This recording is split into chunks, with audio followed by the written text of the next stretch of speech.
It's been nice. It was a little scary in the beginning, but they made me feel welcome pretty quickly.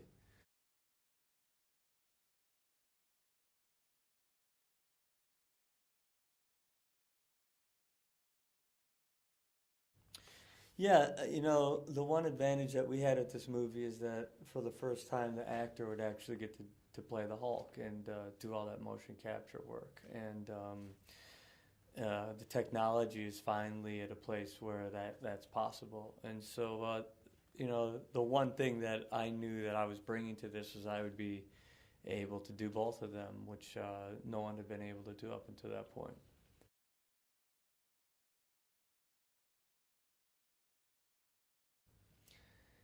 I was I was shocked. I was a little reticent. I'm actually friends with Ed, and I felt honestly a little uncomfortable about taking it over. Um, but I was also thrilled about it, and so I called Ed and I asked him if it was okay with him, and he said, "Yes, go ahead. It's going to be our generation's Hamlet. We all have a chance to play it." Because those guys, the actors who did it before, are great actors. I think they did fantastic performances, and I knew that there was a lot of scrutiny. The fans have a lot of say in this, and I didn't know how much until after they announced me, and I made the mistake of going online and reading some people's reactions, which weren't good, and I won't do that again. Uh, but I understood how important a role it is to people, how much they love it, and how much it means to them.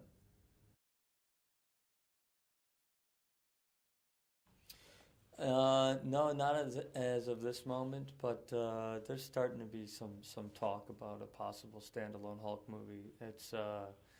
They're a little nervous about it because they've already done two of them, Okay. and they're trying to figure out, with this new iteration, how to make a 2 hour movie watchable.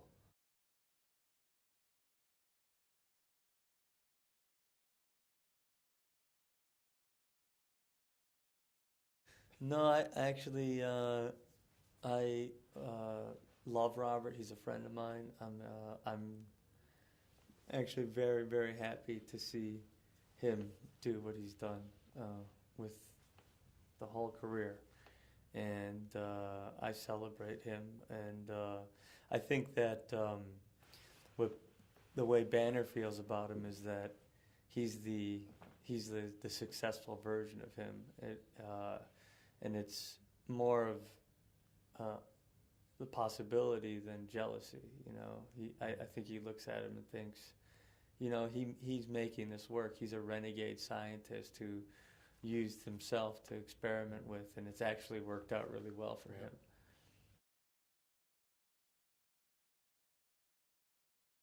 Yeah.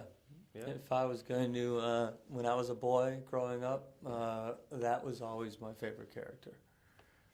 That was the one I related to the most. As a kid, me and my cousins read Marvel and DC comics, and even some, like Archie and the Gang, those kinds of things. And I was a big fan of the TV show, The Hulk. I loved that show when I was a kid. So I was very familiar with the Marvel world, and then in my late teens, early 20s, I got into the Dark Knight and Frank Miller's the X-Men, and of course Wolverine. I have a signed copy of Frank Miller's original Wolverine.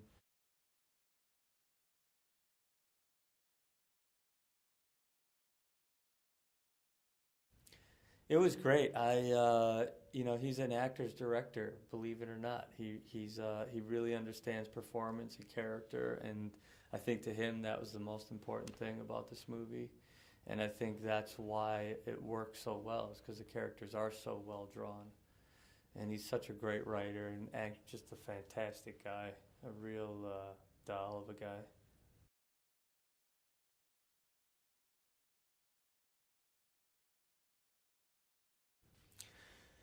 I think really what the movie's about is seceding, you know, your domination over the group, and what makes them finally work in the end is that they all sort of give over a little bit of their power for the greater good, and and just naturally, Robert has been doing this the longest, and he's the most natural.